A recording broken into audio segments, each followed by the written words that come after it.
점점 흥미진진해지죠? 네? 네. 피할 수 없으면 즐겨라. 그런 게 있죠? 피할 수 없으면 즐기세요.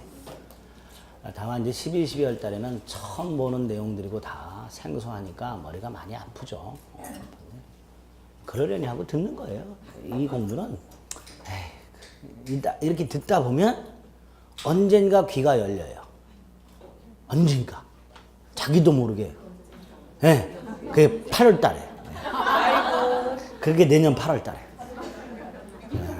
네, 내년 8월 달에 열려요. 귀가. 그러면 신기하게도 문장이 읽혀지게 되고 본인도 이상하다 싶을 정도로 점수가 나오게 돼 있어요. 그때 되면. 네. 그때까지는 꼭 참아야 돼요. 이 시험은 머리 좋다고 붙는 시험이 아니고요. 인내하는 자가 붙는 시험이에요. 꼭 참는 자가. 제가 그 말씀을 했나? 곰하고 호랑이가 사람이 되기 위해서 굴에 들어가가지고 쑥하고 마늘만 갖고 버티죠?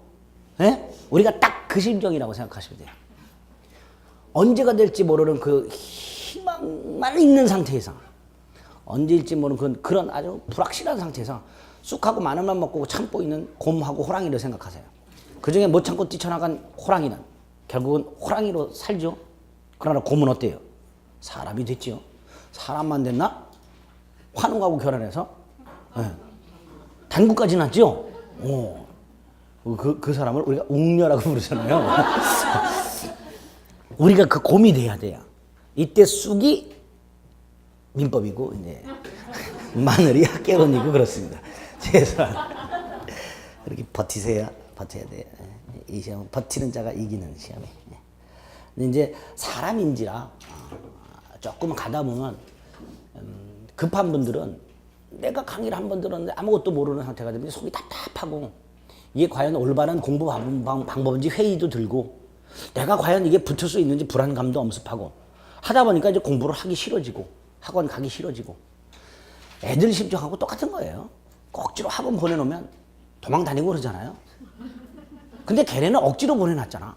근데 우리는 우리가 스스로 선택해서 왔어요. 그러니까 참아야 돼.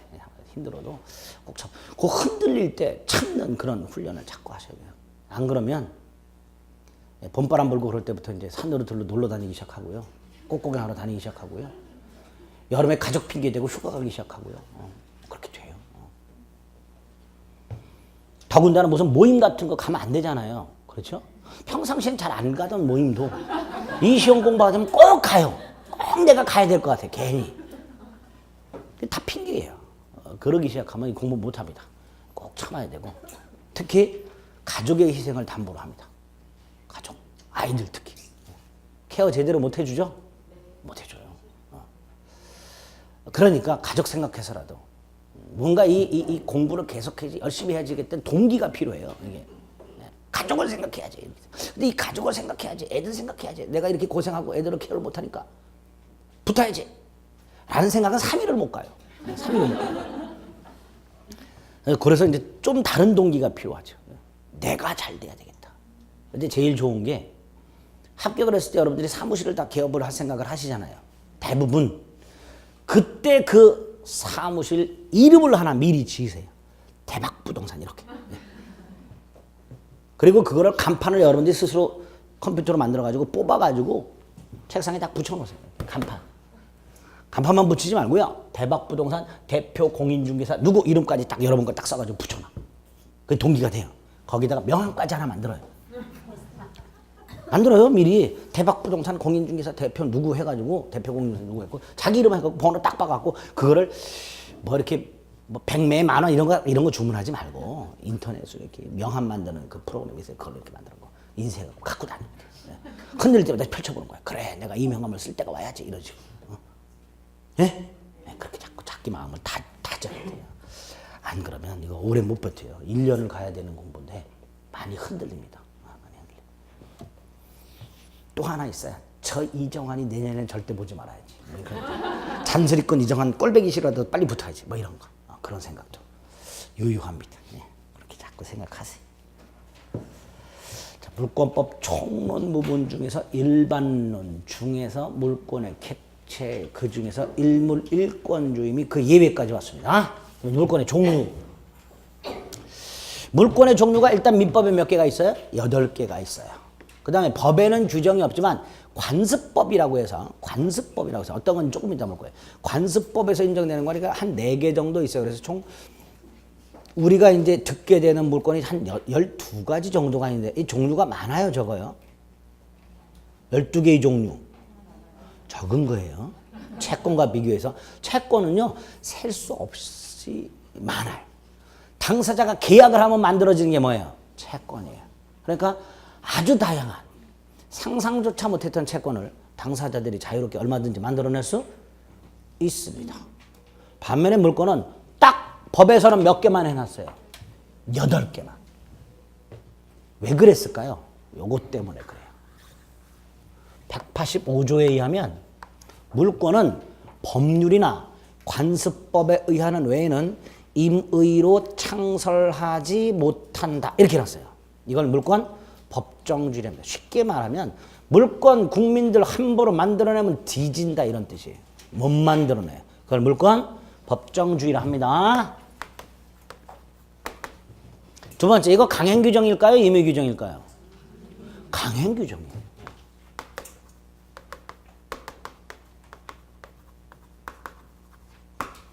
근데 아까 물권법 시작조문이 185조라고 그랬죠? 예?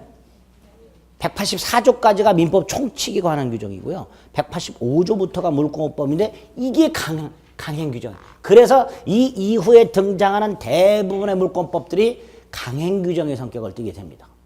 이걸 이렇게 말합니다. 지문에 이렇게 나온 적이 있어요. 물권법의 강행규정 성격, 이 성격은 물권 법정주의로부터 연유한다. 이렇게 출제가 된 적이 있어요. OX. 뭔 말인지 모르죠? 아까 물권법은 대부분 강행규정이라 그랬죠. 그 물권법이 강행규정인 이유, 물권 법정주의 때문에 이런 뜻이에요. 그거를 물권법의 강행규정 성은 물권 법정주의로부터 연유하는 것이다. 이렇게 출제를 했어요. 옳은 지문이에요. 네? 물권 법정주의가 강행규정이어서 물권법의 대부분의 규정이 강행규정의 성격을 띠게 된다. 이런 뜻입니다. 아시겠죠? 세 번째로 그 내용을 보겠습니다. 먼저 185조는 법률 또는 관습법에 의하는 외에는 함부로 만들어내지 못하도록 되어 있죠. 이때 185조에서 말하는 법률이 뭐냐 이 문제가 나와요. 법률은 2개가 있어요. 협의의 법률과 광의의 법률이 있습니다. 협의의 법률은 다른 말로 본래 의미의 법률 또는 형식적 의미의 법률 이렇게 불러요. 원래 의미의 법률, 형식적 의미의 법률, 협의의 법률을 말하는데 요거 국회에서 만든 법을 말해요. 국회 제정법을 말합니다. 반면에 대한민국에서 법을 만들 수 있는 기관은 국회 외에도 있어요. 대통령도 만들 수 있어요. 이걸 대통령령 이렇게 부릅니다. 흔히 우리가 시행령이라고 부르는 것들. 이게 대통령령이에요. 각부 장관들도 만들 수 있어요. 이걸 부령이라 합니다. 또는 시행규칙이라고도 불러요.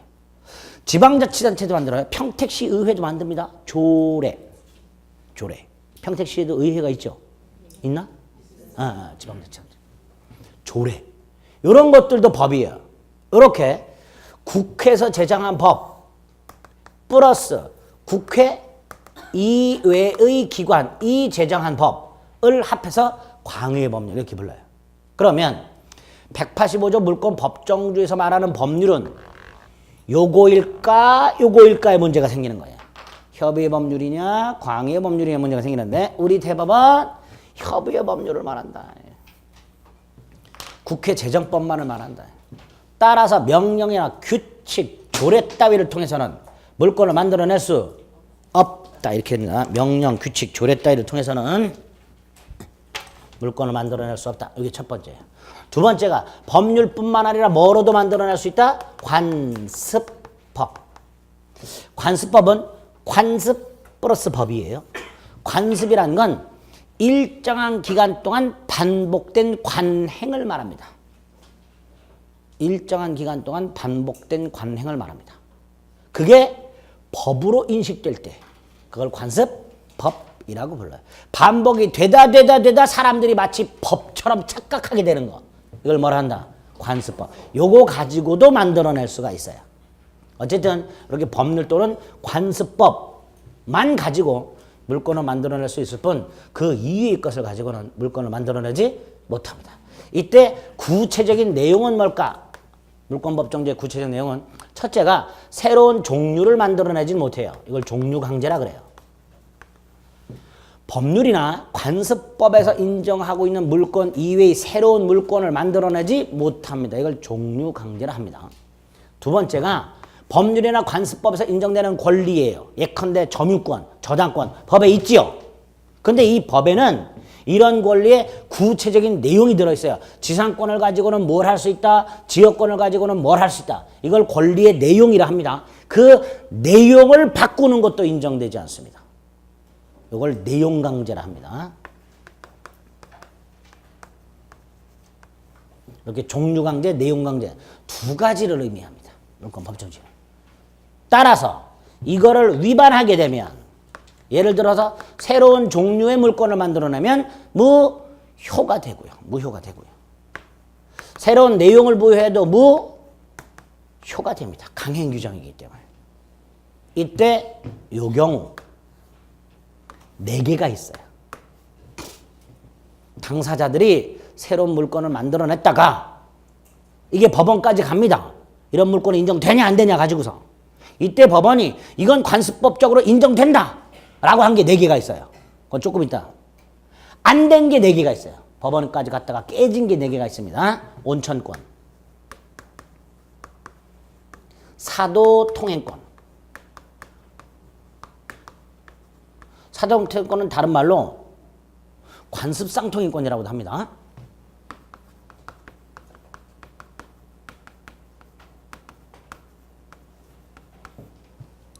사실상 소유권. 요거는 관습상 소유권에 준하는 물건이라고도 나와요.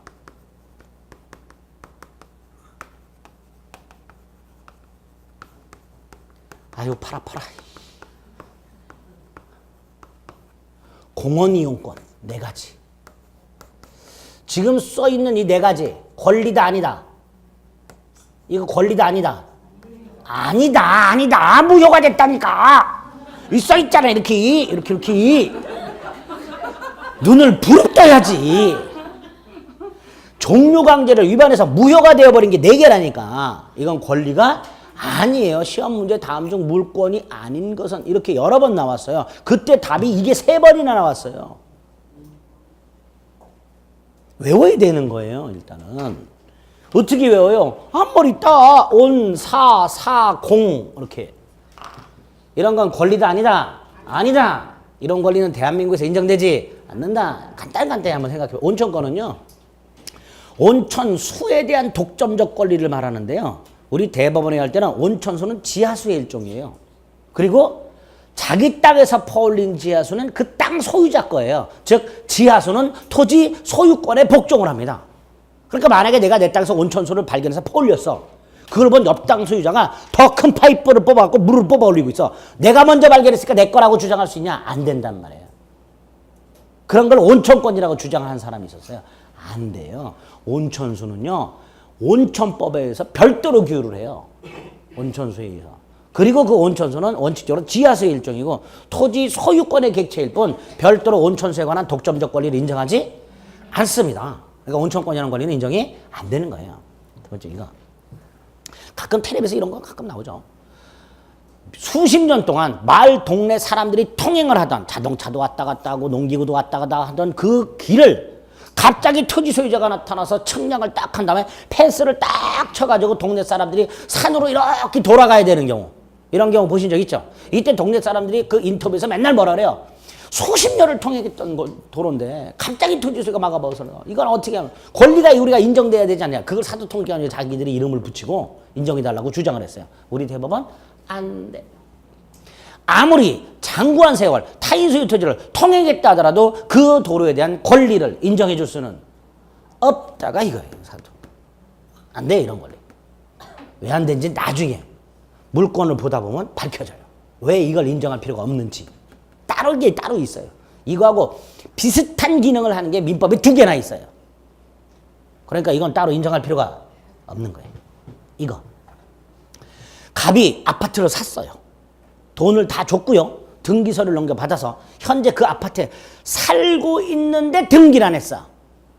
그럼 소유권을 취득할 수가 없어. 대신 그 사람은 법적으로는 소유권자가 아니지만 사실상 소유권 있다고 말할 수 있는가? 있다 없다? 없다. 없다. 개뿔 사실상 소유권 개념이 어딨냐? 이게 우리 판례예요. 등기 안 했으면 그냥 끝이지. 뭔 사실상 소유권 이런 거 없다. 없다.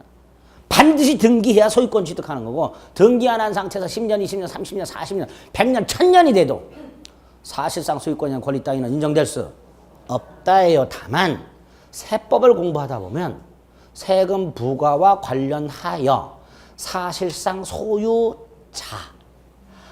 건 인정이 돼요. 세금은 뜯어내야 되니까. 항상 그랬죠? 세금은 악착같이 뜯어낸다고 누구한테든. 그래서 세법에는 사실상 소유자라는 개념은 인정되지만 민법적으로 사실상 소유권이라는 개념은 인정되지 않습니다. 마지막 우리가 최근에 하는 건데 제일 웃겨요. 이게. 어느 지역에 좋은 공원이 하나 만들어졌는데요. 주말마다 다른 지역 사람들이 와서 바글바글 하니까 이 지역 주민들이 뿔따고 나가지고 법원에다가 이 공원은 우리 지역 주민만 독점적으로 이용할 권리를 인정해달라. 이렇게 얘기를 해요.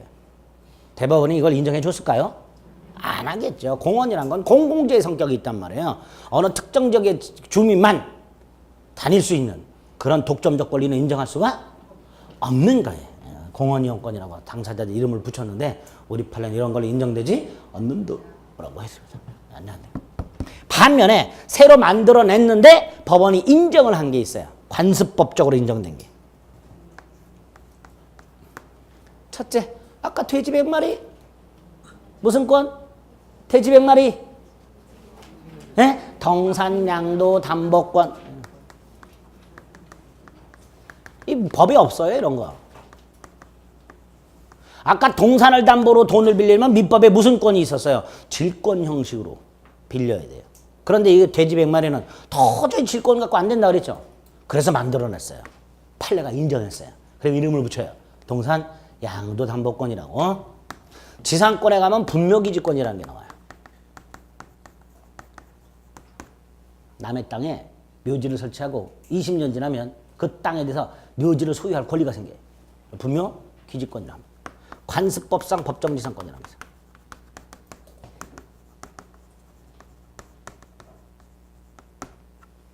이것도 지상권 가서 봐요. 경작권이라는 게 있어요. 이건 뭘까요? 경작권. 점유권의 일종인데요. 아까 남의 땅에 무단으로 농작물을 경작했다 하더라도 그 농작물은 누구 소유라 그랬어요? 경작자 소유라 그랬죠. 그런데 이 사람이 자기 소유 농작물을 재배하고 수확하려면 어쨌든 그 땅을 들락날락해야 되죠. 그걸 경작권이라고 그래요. 그걸 판례가 뭐라 그래요? 경작권. 만약에 갑소유 땅에 을이 무단으로 농작물을 경작했는데 그 농작물 소유권만 인정하고 경작권을 인정하지 않으면 재배하거나 수확을 할 때 을은 어떻게 해야 돼요? 날아서 헬기를 띄워갖고 레페를 타고 내려와서 땅에 발을 디뎌서는 안 되고 날아서 수확을 하고 날아서 재배를 해야 돼요.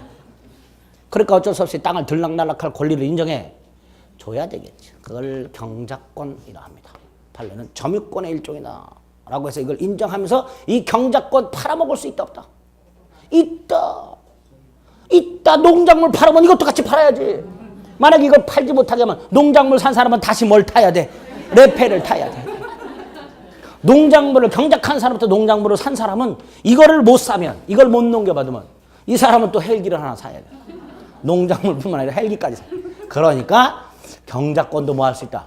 양도할 수 있다. 까지가 나와요, 판례가. 그래서 물권 법정주의에 관해서 185조의 조문 자꾸 중얼중얼해서 외우셔야 되고요. 강행규정이라는 거, 그다음에 조문의 내용에서 법률은 국회 재정법만을 말한다는 거, 관습법에서 인정되는 것도 4가지가 있다라는 거, 그 다음에 구체적으로 종류강제, 내용강제를 말하는데 종류강제 위반돼서 대법원이 이런 건 권리도 아니여 라고 한 게 4개가 있다는 거예요. 외우시면 됩니다. 아시겠죠? 내용장 강제로서 나중에 보면 돼요. 어쨌든 종류 강제, 내용 강제 두 가지 의미가 있다. 됐죠? 여기에 물권 법정주의. 자, 이제 마지막으로 물권의 효력이 나와요. 여기가 제일 어렵고 제일 중요합니다. 그래서 요거는 스쳐 지나가듯이만 할 거고 여러분들도 스쳐 지나가듯이만 들으시면 돼요. 하나가 우선적 효력이라는 게 나와요. 우선적 효력이라는 건 독점성 때문에 나오는 거예요. 예를 들어서 하나의 물건이 있는데요. 갑을병이 서로 자기 거라고 주장을 하고 있어요. 이때 갑을병 모두의 주장을 받아들여서 이 물건은 갑소유이기도 하고 을소유이기도 하고 병소유이기도 한다. 이렇게 하면 돼요? 안 돼요? 안 돼요. 일몰일건주의 때문에 한 사람만 인정해 줘야 돼요. 그래서 만약에 갑에게만 소유권을 인정했다. 그럼 을병의 소유권 인정이 안 되죠. 그럼 결과적으로 갑의 권리가 을이나 병의 권리보다 우선하는 힘이 있다라고 말을 하게 되는 거예요. 그걸 우선적 효력이라 합니다. 하나의 물건에 충돌하는 수개의 권리가 있을 때 그 중에 하나의 권리만 인정되는 힘. 이걸 뭐라 한다? 우선적 효력. 이렇게 돼요. 그러면 이 우선적 효력을 판단하려면 도대체 어떤 권리가 우선하는지 그 기준의 문제가 생기죠? 어떤 권리가 우선하는가 그 기준을 만들어 놔야 되는 거예요. 그렇죠? 두 가지 경우가 있습니다. 하나가 충돌하는 권리가 물권과 물권인 경우, 충돌하는 권리가 물권과 물권인 경우, 여기 하나가 있고요. 또 하나가 충돌하는 권리가 물권과 채권인 경우, 이렇게 둘로 나누게 돼요. 이때 먼저 물권과 물권끼리 충돌하게 되면, 소유권과 소유권끼리 충돌하게 되면 먼저 성립한 게 우선한다. 성립, 선후 이렇게 됩니다. 이때 권리가 성립했다는 게 무슨 뜻일까? 부동산에 관한 권리는 등기를 말하고요. 동산에 관련 권리는 손에 쥐는 걸 말해요. 점유.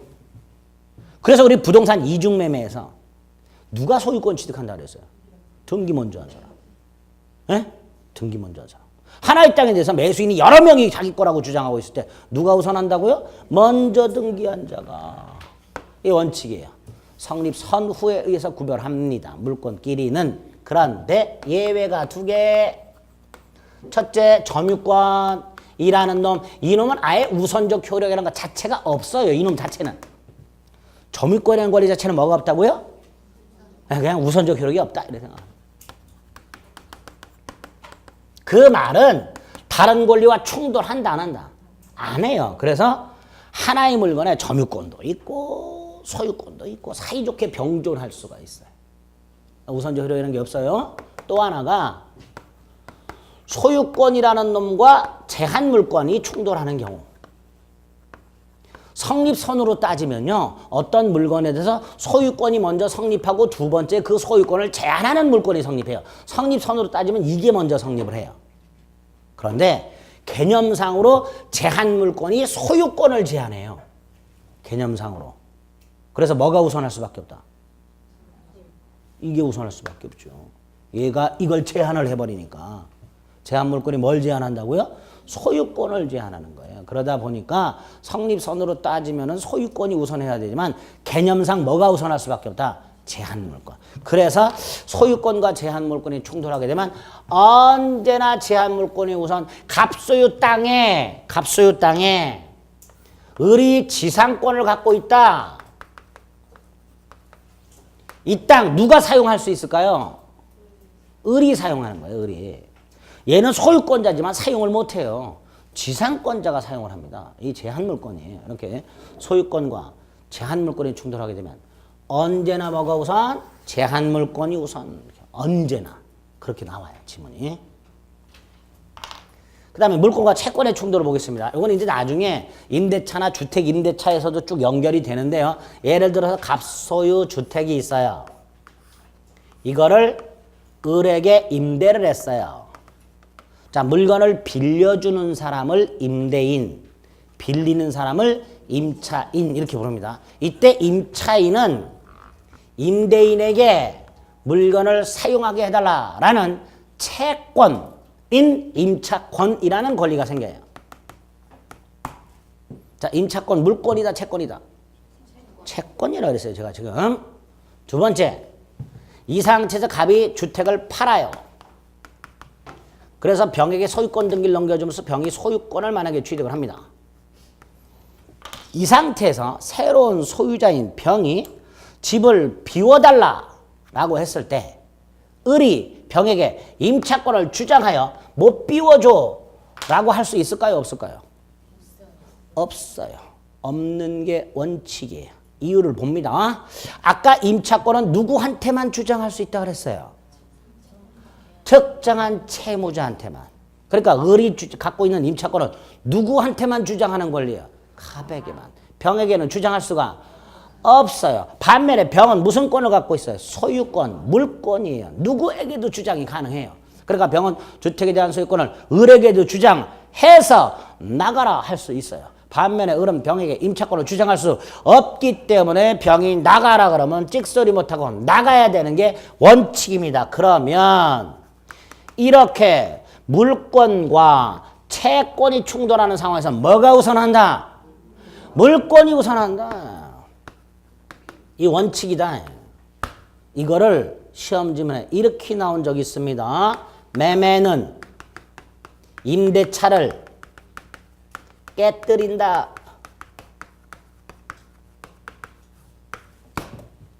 대원칙이에요. 민법에서. 이 의미가 다가와요? 의미가 와요? 안 와요? 오지요. 매매를 통해서 소유권을 취득한 경우하고 임대차를 통해서 임차권을 취득한 경우 뭐가 우선한다? 매매를 통한 소유권이 우선한다 이런 뜻이에요. 매매는 임대차를 깨뜨린다 이렇게 말을 해요. 물권과 채권이 충돌할 때 물권이 우선하는 게 원칙. 이거를 매매는 임대차를 깨뜨린다 이렇게 말을 합니다. 그런데 이 경우 무조건 임차인이 집을 비워줘야 된다 그러면 살 수가 없죠. 집 없는 사람 서러워서 살 수가 없죠. 안 되겠다. 예외를 하나 인정합니다. 채권이 대항력이라는 걸 갖추면 대항력이 뭘까? 대항력은요 권리를 특정인 이외의 제3자에게도 주장할 수 있는 힘, 이걸 대항력이라고 그래요. 뭘 대항력이라고 그런다고요? 그거. 특정인이 아닌 다른 제3자에게도 권리를 주장할 수 있는 힘, 이걸 뭐란다? 대항력. 임차권, 채권이라고 그랬죠? 예? 갑에게만 주장할 수 있다고 그랬죠? 근데 이 임차권에 대항력을 부여하면 갑 이외의 병에게도 임차권을 주장할 수 있게 돼요. 주택임대차보법 보면요. 이 임차권이 주택을 인도받고 주민등록을 하면 그 주소지로 주민등록을 하게 되면 다음 날부터 대항력이 생기도록 되어 있어요. 그러니까 만약에 을이 주택을 임대차해서 그 주택에 들어와 살면서 주소를 옮겨놓으면 그 다음에 소유자가 바뀌었다 하더라도 그 소유자에게 자신의 임차권을 주장할 수 있게 돼요. 그럼 뭐가 우선하게 돼요? 임차권이 우선하게 되죠. 이렇게 채권이 예외적으로 우선하는 경우가 있다. 그러려면 그 채권이 뭘 갖춰라? 대항력 같은 걸 갖춰야 돼요. 그래서 채권이 대항력을 갖춘 시기와 물권이 성립한 시기의 선후를 비교해서 채권이 우선하는 경우가 있게 됩니다. 이게 첫 번째 예외예요. 이해되죠? 또 하나가 언제나 채권이 우선하는 게 있어. 요거는 아주 특수하겠죠? 예? 아주 특수해. 이거는요. 예컨대 갑소유 땅이 있어요. 근데 이게 경매가 돼요. 경매가 되는데 이 땅에 저당권자가 있었어요. 얘가 돈을 못 받아가지고 경매를 넣었어요. 자, 저당권 물권이에요? 채권이에요? 물권이라 그랬지. 아까 저기도 또 다시 한번 눈을 왼쪽으로 돌려. 물권이야. 또 채권이래. 물권. 빨간 걸로 표시해놔야 되겠어. 물권이에요. 그런데 이게 경매가 될 때 저당권자뿐만 아니라 갑에게 빌려준 일반 채권자, 그냥 차용증만 써주고 돈 빌려준 사람, 이 사람도 있을 수 있죠. 배당해달라고 요구를 해요. 이때 경매 대가로부터 누가 먼저 배당받느냐? 담보 물권자가 먼저 배당받아요. 설령 얘가 먼저 돈을 빌려줬다 하더라도 액수가 얘가 더 크다 하더라도 얘가 갚하고 훨씬 친하다 하더라도 경매가 되면 담보 물권자가 먼저 배당을 받아요. 담보 물권자가. 그리고 그 배당을 하고 남은 거를 일반 채권자들이 배당을 받습니다. 그러니까 경매 대가에 대해서도 누가 우선하는 거예요? 담보 물권자가 우선하는 거예요. 그런데 이 일반 채권자 중에서 경제적 약자, 아주 약자, 이 사람들은 국가가 법으로 어떤 담보 물권자보다도 먼저 배당해주라. 이런 게 4개가 있어요. 4개가 있어요. 그러니까 이 경우에는 일반 채권자임에도 불구하고 담보 물권자보다 언제나 우선하는 경우가 생길 수 있겠지요. 이런 경우가 있어요. 그 중에 우리 시험에 3개가 있어요. 우선하는 게. 그 3개 중에서 하나만 오늘 생각을 해봐요. 하나만. 이게 토지가 아니고 주택이에요. 주택인데 이게 2억짜리야.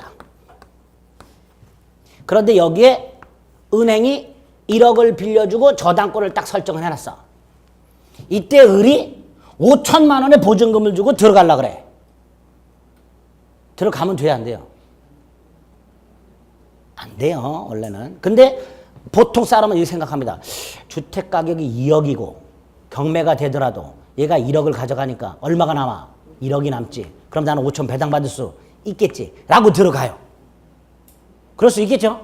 들어갔어. 근데 진짜 경매가 됐냐? 얘가 돈 안 갚아서? 얘 1억 받아가고 얼마가 남아요? 1억 남죠? 5천 배당 받겠죠? 못 받는 경우 생겨요. 세금을 체납해서 가장 먼저 뜯어가. 국민연금 같은 거 체납해서 가장 먼저 뜯어가.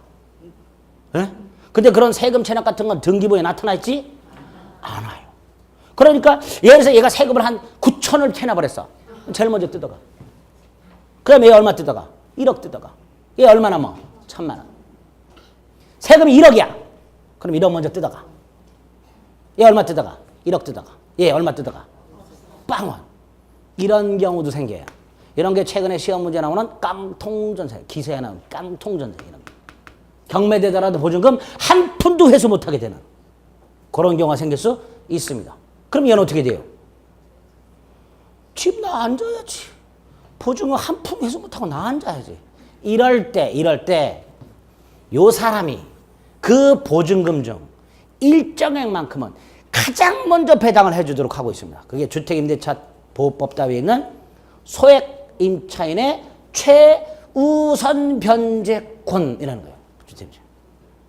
일정한 보증금 이하의 임차인.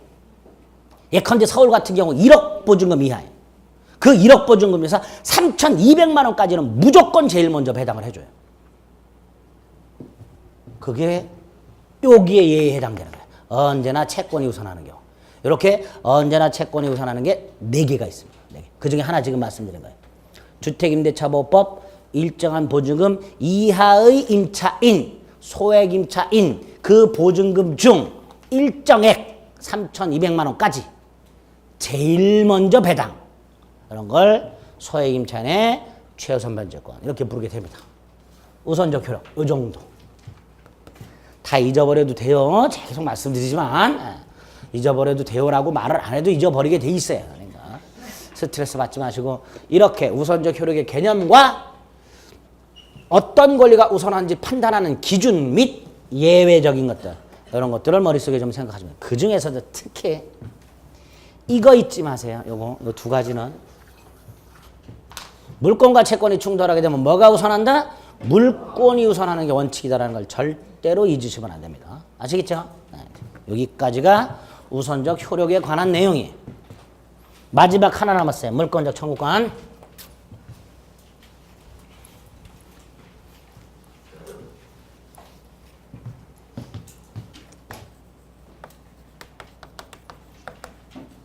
이 무슨 적 이거 일본식 용어인데 아직도 쓰고 있어요. 이 무슨 적을 딱히 한글로 번역을 할 때 번역할 말이 없어요. 그래서 아직도 무슨 적 이런 말을 써요. 절대 적, 네? 상대 적 이런 말. 근데 어쨌든 물권적 청구권이란 물권으로부터 발생하는 청구권이라는 뜻이에요. 물권으로부터 발생하는 청구권.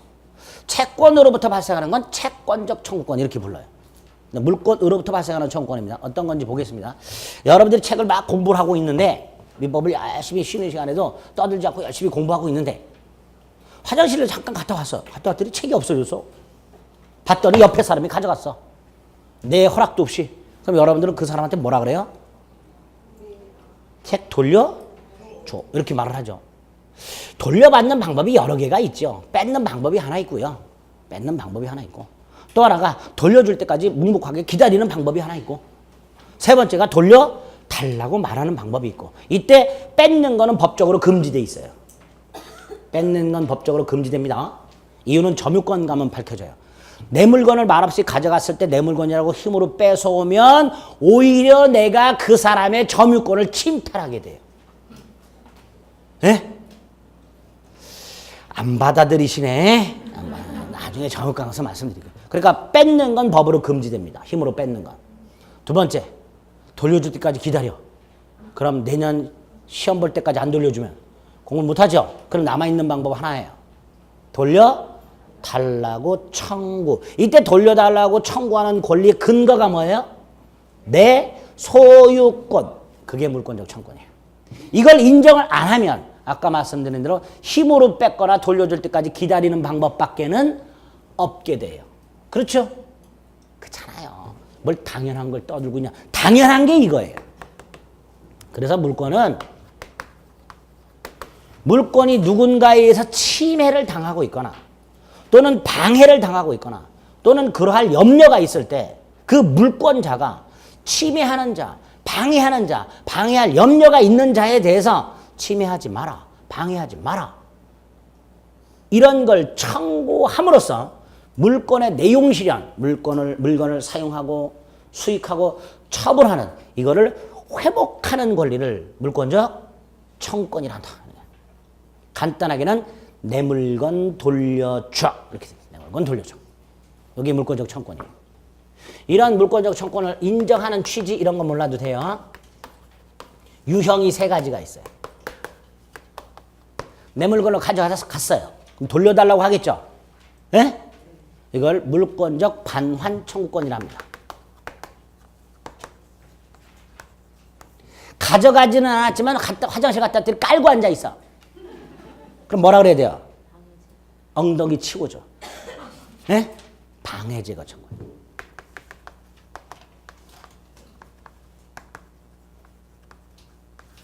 세 번째. 두 번째 쉬는 시간에 또 화장실 가고 싶은데 아이 불안해. 또 가져가거나 또 깔고 앉을 수 있겠죠. 미리 쐐기를 박아. 또 가져가거나 또 깔고 앉으면 뒤져. 방해 예방.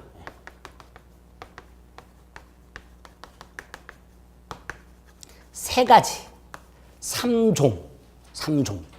이게 두 세트가 있어요. 민법에. 3종 두 세트가 있습니다. 점유권의 한 세트가 있고요. 소유권의 한 세트가 규정이 되어 있어요. 점유권과 소유권에 각각 한 세트씩 규정이 되어 있고요. 점유권 204조, 205조, 206조. 소유권 213조, 그 다음에 이 두 놈 214조. 이렇게. 그런데 점유권과 소유권만 물권이에요? 아니죠. 지상권, 지역권, 전세권 이런 것도 물권이죠. 근데 얘네들은 규정이 있다 없다? 물권적 청구를 인정하는 규정이 없어요. 점유권과 소유권에만 규정을 했어요. 그럼 다른 물권들은 어떻게 할까? 걱정하지 마라. 소유권에 있는 물권적 청구권 규정을 다른 물권에 갖다 써라. 이렇게 규정을 해놨어요. 민법에서는. 지상권 등에 별도로 지상권에 기초한 물권적 반환 청구권, 방해제거 청구권, 방해 예방 청구권을 규정을 따로 하지를 않고 지상권에 이렇게 해놨어요. 민법 제213조, 제214조를 갖다 써라. 빌려 써라. 이렇게 규정을 해놨어요. 다른 조문을 빌려 쓰라고 하는 것을 준용한다라고 말을 합니다. 이렇게 소유권에 있는 물권적 청구권 규정을 다른 물권에 빌려 쓰도록 규정하고 있습니다. 그런데 저기에 있는 유치권이라는 권리하고 질권이라는 권리, 에는 준용하라라는 규정이 없어요. 준용 규정조차 없어요. 그 말은 유치권이나 질권이라는 물권이 침해되었을 때는 물권적 청구권이 인정된다, 안 된다? 안 된다라는 뜻이에요. 규정도 없고 빌려 쓰라는 규정도 없어요. 그럼 유치권자나 질권자는 나는 물권도 아니냐? 라고 하겠죠. 그래 안 그래? 물권인데도 불구하고 침해가 되었을 때 물권적 청구권을 인정하는 규정 자체가 없다 보니까 유치권이나 질권이 침해된 경우에는 어떻게 할까 이 문제가 생겨요. 이럴 때 요 놈은 해석을 통해서 인정을 해줘요. 뭘 통해서 인정해 준다고요? 질권은 해석을 통해서, 규정을 통해서 인정하는 게 아니라 해석을 통해서. 요거 몇 년 전에 질권은 명문 규정에 의하여 물권적 청구권이 인정된다. 질권에는 물권적 청구권을 인정하는 명문 규정이 있다. 이렇게 출제가 된 적이 있어요. OX. X예요. 물권적 청구권을 인정하는 규정 자체는 없어요. 해석상 인정을 해줄 뿐이에요. 해석상. 반면에 이놈 끝끝내 물권적 청구권을 인정하지 않습니다.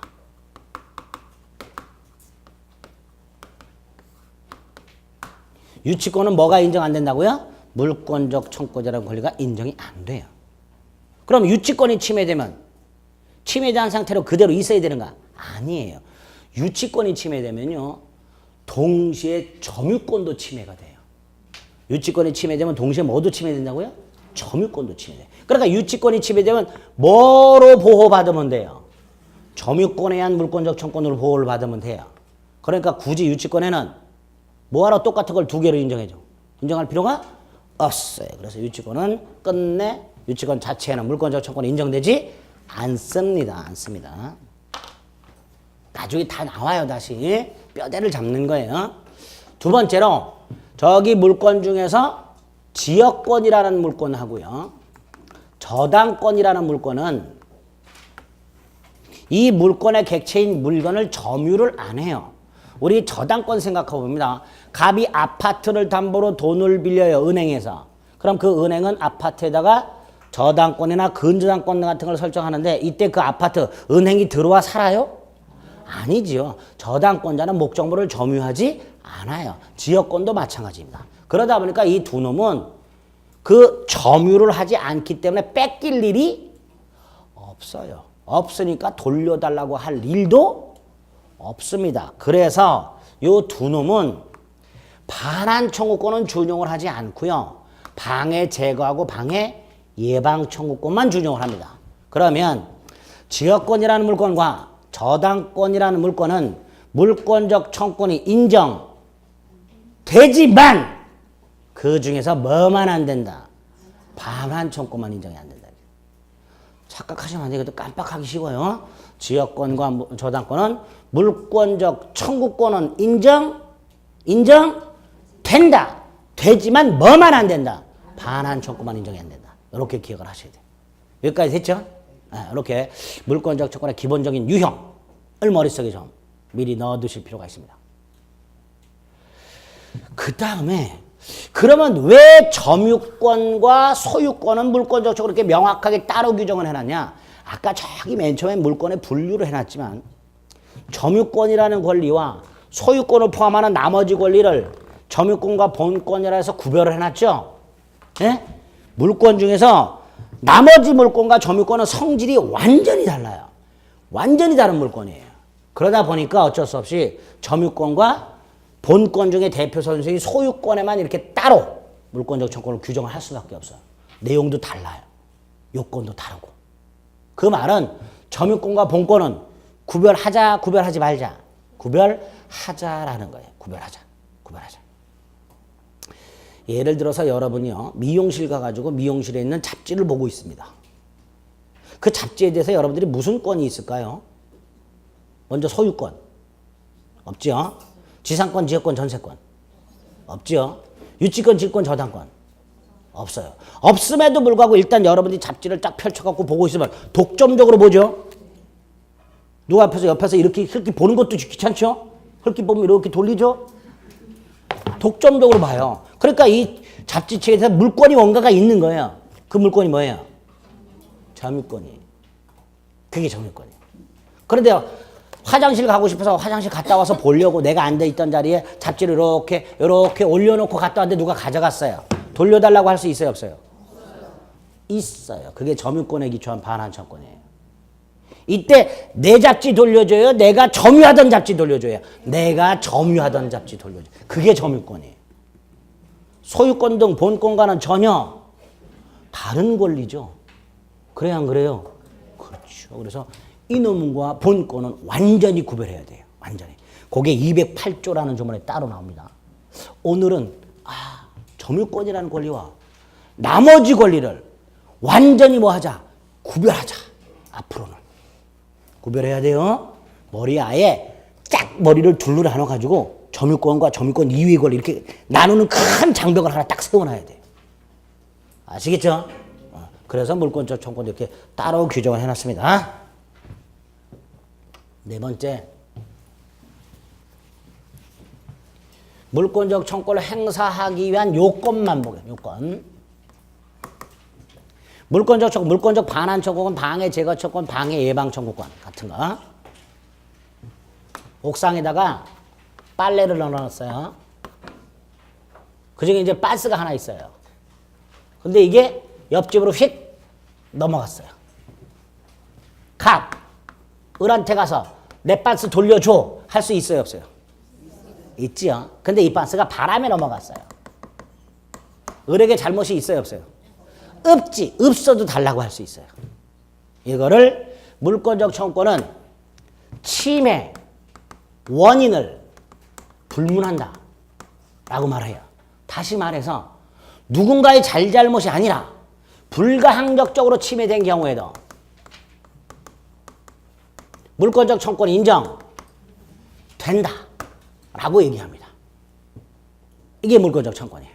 물권적 청구권이 이렇게 침해 원인을 묻지 않고 침해자의 고의과실이 없어도 불가항력적으로 침해가 되더라도 물권적 청구권 인정을 해줍니다. 이 첫 번째. 두 번째로, 자, 바람에서 빤스가 넘어갔고요. 얘가 빤스가 어디 갔는지 찾아가지고 입고 나가야 되는데 못 입고 나갔어요. 노페티로 돌아다녀서 쪽팔리고 마음의 상처를 많이 받았어요. 이때 을한테 갖고 빤스 돌려줘 엔드. 네가 빤스를 갖고 있어. 내가 빤스 못 입고 돌아다니라고. 마음의 상처도 많이 입었다. 손해를 배상하라. 손해배상 청구할 수 없지요. 을에게는 아무런 잘못이 없으니까. 그렇죠? 따라서 물권적 청구권하고 그 물권을 침해하고 있던 자에 대한 손해배상 청구권은 별개의 권리가 되는 거예요. 이렇게 불가항력적으로 침해됐을 때는 뭐만 인정되고 물권적 청구권만 인정되고 손해배상은 청구할 수가 없다가 될 거예요. 그런데 만약에 이 빤스가 바람이 아니라 을이 몰래 가져갔어. 좀 변태 자식이죠. 좀 이상한 놈이죠. 근데 어쨌든 이 자식이 빤스를 몰래 가져갔어요. 나중에 감히 그 사실을 알았어. 빤스를 달라고 할 수 있지요. 엔드 뭐도 할 수 있어요. 손해배상도 청구할 수 있어요. 그래서 만약에 침해자의 고의나 과실이 있다면 불가항력적 침해가 아니라면 물권적 청구권은 당연히 인정되고 별도로 뭐도 인정될 수 있다. 손해배상 청구도 인정될 수 있다라고 하게 됩니다. 이렇게 물권적 청구권의 행사 요건과 관련하여 두 덩어리. 첫째, 불가항력적 침해의 경우에도 물권적 청구권 인정된다. 이때는 물권적 청구권 인정되고 손해배상 따위는 청구할 수가 없다. 반면에 만약에 침해자가 일부러 또는 과실로 침해를 했다면 불가항력적 침해가 아니라면 물권적 청구권은 당연히 인정되고 엔드 손해배상도 별도로 청구할 수 있다. 이렇게 될 거예요. 됐죠? 여기까지가 딱 기본이에요. 여기까지가. 여기에다가 누가 행사할 수 있는가, 누구에게 행사할 수 있는가, 이게 어려워요. 이건 이제 나중에 점유권, 소유권 보면서 1월달, 3월달에 살을 붙일 거예요. 이것까지 여러분들이 보시면 안 돼요. 지금까지. 7번째로 비용을 누가 부담할 것이냐 문제가 하나. 이것도 지금 보지만 안 돼요. 이것도 비용. 물권적 청구권 행사 비용을 누가 부담. 이거는 이런 경우 생각하시면 돼요. 빤스 말고요. 갑수요 나무가 한 그루 있었어요. 근데 간밤에 얼마나 바람이 불었는지 이 나무가 뿌리째 뽑혀서 여기 넘어가 있어요. 갑, 나무 소유권이 침해되고 있죠. 에? 햇빛 쨍쨍 쬐 때 나무 밑에서 그늘 밑에서 시원한 바람을 쐬는 수익을 누리고 있었는데 이 나무가 옆 땅으로 넘어짐으로써 이 나무를 수익하지 못하는 소유권이 침해되는 상태예요. 그렇죠? 그래 안 그래? 그럼 을도 침해가 되고 있어요. 뭐가? 토지 소유권이. 이럴 때 갑은 나무 소유권에 기초해서 나무 돌려달라 할 수 있어요. 있겠죠? 이게 물권적 청권이에요. 반면에 을은 토지 소유권에 기초해서 나무를 가져가라 청구할 수 있어요. 이것도 물권적 청권이에요. 둘 다 할 수 있어요. 갑은 을에게 나무 돌려달라. 이때 근거는 나무 소유권. 을은 갑에게 나무 가져가라. 이때 근거는 을의 토지 소유권이에요. 그런데 이 나무가 워낙에 크고 아름드리 나무여서 뭐라 그래 이거 크레인이 하나 필요해. 근데 크레인이 기사하고 빌리는 비용이 하루에 30만 원이야. 이 30만 원이 들게 생겼어. 여기다 나무 심는 인부 5명을 썼어. 일당이 10만 원이야. 그럼 총 80만 원이 들게 됐어. 이 80만 원 누가 부담해야 되느냐의 문제가 비용 부담의 문제예요. 누가 부담해야 돼요? 그렇죠. 강풍이가 부담해야 돼. 비용을 부담한다는 건 책임을 진다는 거죠. 우리 민법상 책임의 대원칙이 고의 또는 과실이에요. 책임의 대원칙이 뭐라고요? 고의 또는 과실이 있는 가 책임을 지는 거예요. 고의 또는 과실이 있는 사람이. 아무런 잘못도 없으면 책임진다 안 진다? 안 진다예요. 여러분들에게 최순실 사태에 대한 책임지라고 하면 지겠어요 안 지겠어요? 안 줘요. 왜? 나는 잘못한 게 없는 거예요. 그래서 민법의 대원칙이 책임을 지려면 책임을 질 만한 사유가 있어야 돼. 이걸 귀책사유라고 부르고 귀책사유가 두 개예요. 고의 또는 과실. 근데 지금 이 나무는 강풍이가 쓰러뜨렸어요. 잘못이 누구한테 있는 거예요? 강풍이한테. 강풍이가 부담해야 되는 거예요, 이거. 근데 강풍이한테 부담하라 그러면 바람 더 불지요. 이번에는 사람까지 날려버릴 거예요. 그러니까 이 비용을 누가 부담해야 되는 문제가 당연히 나오게 됩니다. 그런데 이에 대해서 우리 민법이 아무런 규정이 없어요. 누가 부담해야 될까요? 네? 네, 우리 판례는 먼저 권리를 행사한 자의 상대방이 부담한다라고 합니다. 누가 부담한다고요? 권리의 행사한 사람의 상대방. 그러니까 갑이 나무 돌려줘 그럼 얘가 부담하는 거고요. 을이 나무 가져가 그럼 얘가 부담하는 거예요. 예? 이상하죠? 네, 그렇게 생각하세요. 그럼 둘이 동시에 하면 묻지 마. 둘이 동시에 하면 묻지 마. 그때는 법원 판결 받아야 돼요. 일단 법원의 원칙이 뭐예요? 행사한 자의 상대방. 상대방의 비용을 부담하는 게 원칙. 예? 받아들이세요 그냥.